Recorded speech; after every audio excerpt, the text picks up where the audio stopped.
konti lang, tapos ano. Nay Telma, matanong ko lang, mabuti po wala pong sumisita dito sa bangketa sa inyo na ganitong... Meron din po, pinatatanggal nga. Kasi pinagawang konkreto, oh. Dito lang Semento. naman, harap lang. Pagawa niyo ng second floor para hindi na talaga ipaalisin dito. Paano po yun? Wala na magagawa. Pinapaalis po ba kayo dito sa lugar? Pinatatanggal po eh. Pinatatanggal po, pero pinalasadaan nyo pa yung ano. Kanino po ito? Kanino po itong anong tunay? Itong area na to? Pambundok po eh.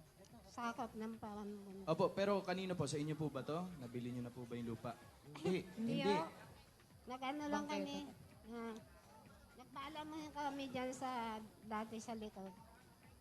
Yung isa lang ang anak ninyo, di ba? Isa lang po. Ano ba, lalaki, babae? Babae po. Babae. Yeah. Saan po nakatira? Mayroon silang bahay. Nangungupahan daw po, bossing. Nandun pa ako sila sa Calabite. Hindi dito. Kanino po? Saan? Calabite. Kalabite? Kalabite. Sa may Calabarzon yun. Kalabite. Invento. Baka ano, Saan po sa border Calabite? ng Laguna tsaka Cavite. Sa Malacoor o sa... Malapit sa